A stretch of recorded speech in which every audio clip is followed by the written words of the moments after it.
Hi there, ladies and gentlemen.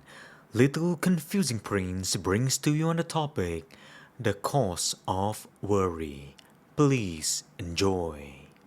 Of all adverse mental states, one of the most unhealthy and dangerous is prolonged worry. Why do people worry? In the ultimate analysis, there is only one answer. People worry because of the concept me and mine, or what is known in Buddhism as the delusion of self. When humans first began to ponder the nature of existence, because of their lack of development, they thought that a person is made out of two parts, a body and a soul, both of which are permanent and real.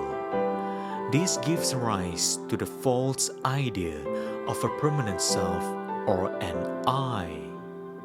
The idea of an I gives rise to an idea of me and mine, which in turn gives rise to grasping, craving, selfish desire, conceit, pride, and other unwholesome thoughts. This concept of self is the main source of all problems, ranging from personal conflicts to war among nations. With this idea of self arises the belief in the false notion of a permanent body which must be satisfied. It leads to extremes in satisfying the craving of the body. The fear of not having needs and desires met to full satisfaction brings worry and anxiety to a person. Hence, worry is nothing more than a negative state of mind arising out of attachment to worldly pleasures. The stronger the attachment to a thing is, the greater is the fear of losing it. In a similar way, one becomes afraid of getting or coming into contact with something considered undesirable.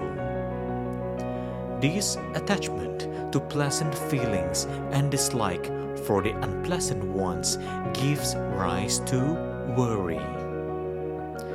But for a person who has trained the mind to recognize the real nature of life and its characteristics, suffering can be overcome. The wise person realizes that the separation from pleasant experiences or from those who are loved is unavoidable. This can happen at any time, whether at the start of life, at the middle, or at the end. The only certainty in this uncertain world is that things must come to an end. The only reality is change. So people who think they are indispensable or that they must be around to see what is to be done should consider what will happen when they are no longer around. Such people will be missed and their absence will be felt perhaps for a short period of time. However, since no one is indispensable in this world, the world will still go on as usual. If that be so, then why should one worry so much, harboring imaginary fears that only harm one's health and eventually shorten the period before the end of life's journey? The separation from those we are attached to also brings suffering. A person feels lost, dejected, hopeless, and frustrated when someone or something beloved is taken away for whatever reason. This is a natural process, the operation of the law of impermanence. People experience suffering whenever they are rejected by those whom they love.